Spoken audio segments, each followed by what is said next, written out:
See, when you are not filling your life with the things that you are capable of doing. See, we all have some stuff that we've been given. And I don't think that it's optional for us to sit on what we have. See, if you're sitting on what you have, what you've been given, and I think everybody's been given something to bring to the planet, that only you can do that, only you can perform that, only you can initiate that activity. And if you don't do that, if you're not filling in your life with your life work or your mission, then there are gaps in your life. And what we do when we're not living out our true identity, we begin to fill the gaps. We fill the holes with garbage, alcohol, drugs, worry, self-destructive behavior. So when you begin to look at your life and you know that you're not doing what you can do because you have allowed yourself to be held captive by your fears. Now, when you don't have a true appreciation and acceptance for who you are, and you allow yourself to be immobilized by fear, what happens in the process is that you begin to abuse yourself. You begin to sabotage your life. You begin to sabotage your dreams. You begin to unconsciously work against yourself. You become your own worst enemy. So what do you do about that? Well, you begin to realize that your dream and your gifts have so much meaning and so much value for you till your hunger for them will begin to push you past the fear. Your hunger to have them will give you a special drive. As you work on yourself, as you begin to acknowledge your true identity, the true power that you have, the true capacity you have to bring about change, the miracle working power that you have within yourself to do the things that you want to do. When you take them on, I'm reminded of a man who, this gentleman was doing a special study of a special tribe in Africa, headhunters. And he had difficulty in developing a relationship with these tribesmen because of the fact that he had fear. He had fear they were going to take his head. I tell you, all fears aren't bad. That was a legitimate fear. That was a good fear to give you a headache. So he worked there for a long time with no effort, no progress in developing a relationship and rapport and being able to achieve a level of trust. So finally one night while he was in bed, he was thinking about it. I said, what is it that you came here to do? What is your life work as a missionary?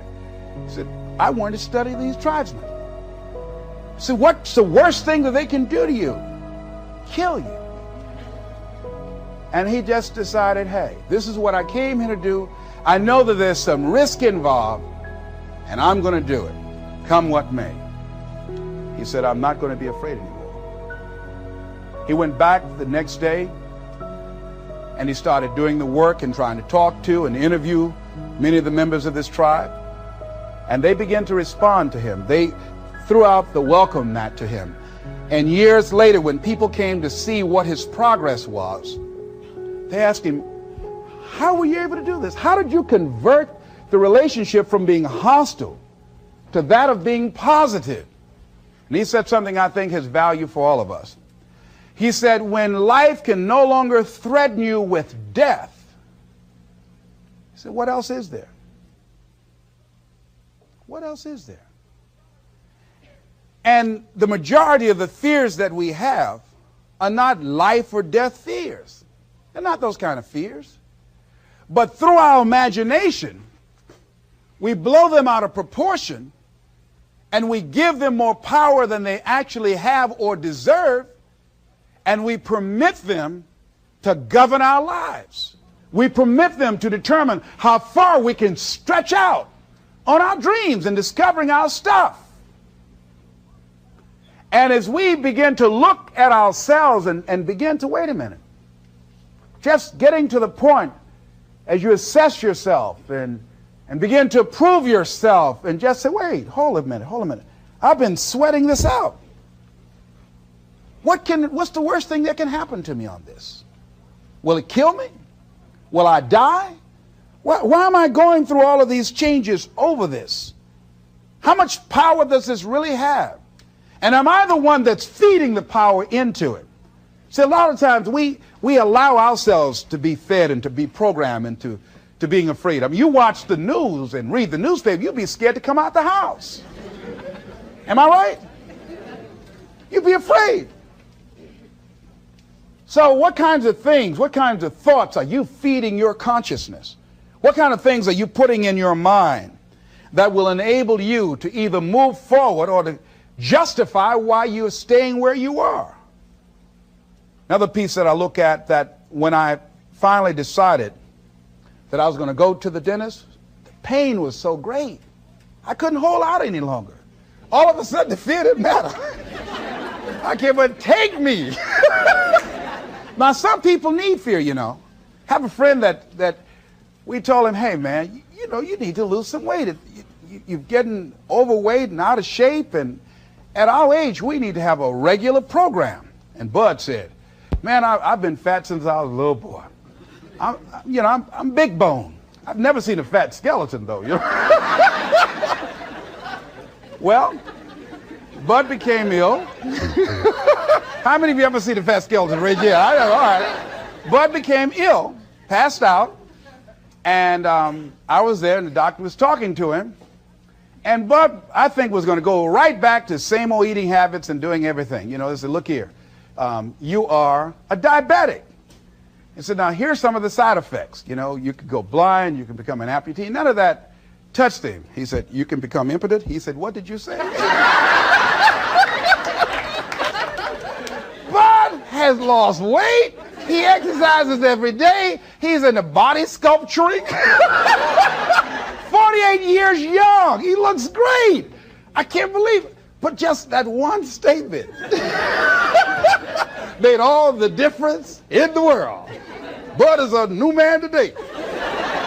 So what is it that has to happen to you? Some people don't take corrective measures to improve their health until they get a pronouncement that they're about to die. Then they start, okay, all right, I'm ready to do whatever you want me to do. But they won't do that. They can see people drop it off like flies around them. Well, that's them. You got to go from something. We go through life really blocking ourselves constantly. And fear is one of the greatest instruments that we could use to stifle our true potential.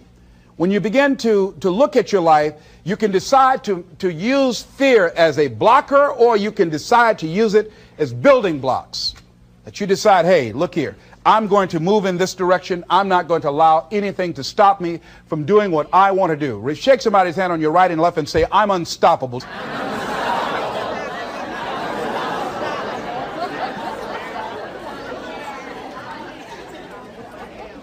See, when you begin to understand and acknowledge your fear, and you go forth anyhow, you go forth in a spirit and a knowing that there's a way that you can begin to handle this. There's a way out here somewhere. There's a solution. What it is that you're seeking, that you have the capacity to whatever comes up, to handle it, to face it. And rather than feeling powerless, you begin to feel powerful. See, when all of the major downsizings that are taking place around this country, there are a lot of people who are biting their fingers in fear that they might lose their jobs. But there are few people who have decided within themselves, I'm going to make it. Some people aren't waiting to be cut. Some people are moving on their own because they feel within themselves, I've got what it takes to make it. They're not afraid about tomorrow because of how they see themselves, because of what they feel that they deserve, because of what they feel that they can create for themselves. Because these people have decided, as they look at the future, as they look at themselves, there's a way. Where there's a will, there's a way for me to begin to create a way out of no way. And when you have that kind of consciousness, when you have that kind of spirit, nothing can stop you. Nothing. What would your life be like as you look toward the future if you decided, I'm not going to allow my fears to stop me? what would your life be like? What would your future be like if you decided to want that which you desire so strongly that it prepares you past your fears, that you experience the fear, as the one book says, feel the fear and do it anyway? What would your life be like? And I'm saying to you that all of us who have been entombed by fear have the capacity to resurrect ourselves and to resurrect our dreams. All of us have the capacity to do that.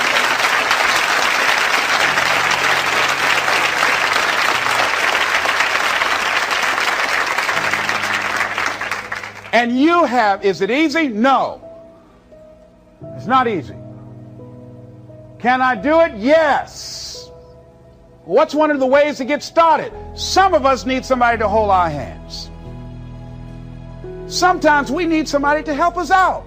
Be willing to say, I don't know. Be willing to reach out. Be willing to get some assistance to take you to the next level. One great athlete, you never expect boxers to make profound statements. I think it was Joe Frazier who said this one. He says, all of us are like the blind man at some point in our lives standing on the corner, waiting for somebody to lead us across. See, all of us at some point in our lives need some help, need someone to reach out to us, to throw out the lifeline, to help us go across some treacherous waters that we couldn't navigate by ourselves. None of us do it by ourselves. All of us at some point in our lives. We need that kind of help. We need that kind of assistance because we grow from the people we have in our lives that can enrich our lives personally, professionally, spiritually, and all the dimensions of our lives. We don't grow in a vacuum. So as you look at yourself, what are the fears you have that maybe you need some help in strengthening yourself in that area? As you assess your strengths and your weaknesses, as you begin to approve yourself and your passions and your dreams and your goals and the things that you want, if you decide to experience all of your true potential, as you decide to manifest all of your greatness, as you decide, wait a minute, what else is available to me out here if I decided to experience the fear of rejection, the fear of no, the fear of failure, the fear of standing by myself? What else is available? Of taking a chance, a fear of losing it all. What else is available to me that will bring some extra meaning and value? The fear of people not liking me. You know how many people do things they don't want to do because they want everybody to like them? Everybody's not going to like you. Excuse me, special announcement. Everybody's not going to like you. No, it's just not that kind of world. But you know, there are a lot of people who won't take positions on issues, who won't take a stand for things they believe in, who won't speak up for themselves because they don't want to make anybody mad. Oh, it was Bill Cosby. He said, I don't know what the secret of success is. He said, but here's what I know what the secret of failure is. He said, trying to please everybody. You can't please everybody. But there are people who have the fear of rocking the boat. So they just go alone in life. Just go alone. Well, how do you feel? Well, I don't really want to say. How many of you know people like that? Raise your hand. These people aren't living life. They're not truly experiencing life. What do you really want to do? Well, I don't like this, but I guess I'll go ahead on and do it. No. No, life is too short for that. Too short and unpredictable, moseying through. Not trying to disturb anything, not trying to shake anything up, not trying to make any waves. You see, there are some people who come through the universe and their level of contribution and the level of energy they manifest is so small, so inconspicuous that when they go, you won't even know they left. I mean, there are people who die on jobs and you say, hey, where's John? Oh, John's been dead 6 months. You're kidding. No. Is that right? Yeah. I didn't know. Why didn't somebody say, well, I guess we didn't miss him. But there's some people, because of their personality, because of their contribution, because of the investment of their time and their energy and the impact they have there, that when they go, everybody will miss them. See, when Mother Teresa checks out, everybody will know. When Rosa Parks, Everybody will know. Nelson Mandela, everybody will know. Why? Because of their contribution. See, but there's some people, because their contribution is so small, no one will care. So I'm saying, before you are boxed and buried, decide that you're going to box and bury your fears. Decide that you're going to begin to live life on a new level, seeking out new horizons, that you're going to find more love and more joy and more ways to give more to life. Guy said something, I love this. He says, everything a man does for himself, guess what? He takes with him. But everything he does for others, he leaves behind. So when you begin to say, what is it that I want to leave? What contribution that I want to begin to make? What difference do I want to make in life? What is it that I want to do with the rest of the life that I have left? What chances I need to take? What risks do I need to begin to embrace? What fears do I need to step on? What areas of my life am I dead right now? What dreams? You can either live your dreams or live your fears. You have got to get to a point where you say, I'm sick and tired of living like this. There's got to be more. That's when people go out and strike out on their dreams. That's when people get out of relationships where they're dying together rather than growing together. That's where they leave jobs. So where are you going? Away from here? I don't know.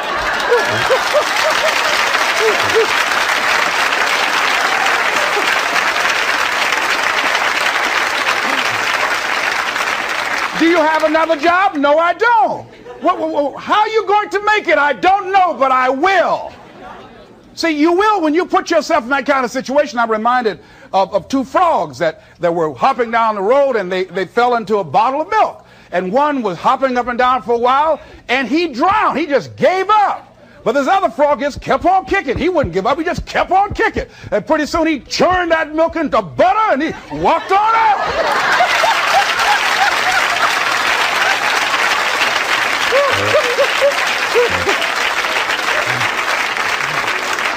So I'm saying, when life catches you by the neck and blind slap you, whap and knock you down, I said, just keep on kicking, you know, and you can kick on out of those circumstances, whatever they are, not be intimidated by them. Repeat after me, please. I'm going to keep on kicking. I'm going to conquer my fears. I'm never going to give up. Shake somebody's hand on your right and left and say, keep on, keep it on. Keep on, keep it on.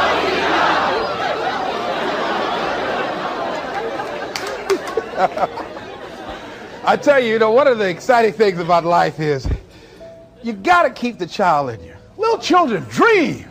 We used to go to work with my mama, and we would be riding across Miami Beach. My brother and I would be arguing, that's my car. No, that's your car. That rutabaga over there. Well, that's my house. Mama, tell him that's my house. I had that house yesterday. How many of y'all did that as kids? Raise your hand.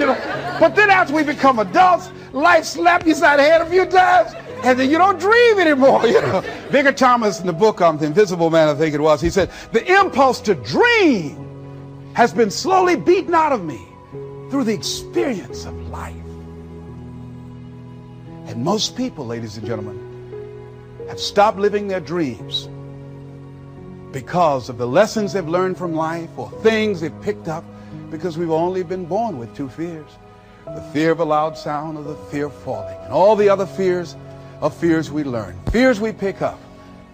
Whatever you're scared of, your life, the value you brought to the planet, far more important than whatever you're afraid of. You're stronger. So as we begin to look toward the future and look at what will it take for us to break through those fears, one, acknowledging the fear, knowing it's all right, some fear is healthy. Beginning to know that your dreams, your passions, your drive to achieve whatever it is you want, as it has more power and meaning, it will move you past your fears. As you begin to feel that you deserve it, your passion and goal is so strong, the fears won't matter. As you begin to trust yourself and put yourself in the situation where you have to make it happen, you will make it happen. Ladies and gentlemen, I don't believe this. I know this from my own life experience. I know that you've got greatness within you. I know that you have unlimited potential in you.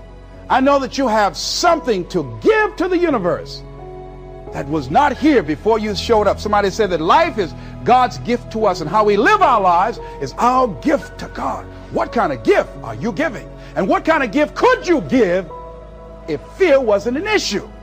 And I'm saying you can have fears, but don't surrender. Don't let your fears have you. You're more than capable of making this your decade. This is Mrs. Mamie Brown's baby boy, Leslie Calvin Brown, saying, it's been a plumb pleasing pleasure as well as a privilege. Thank y'all here.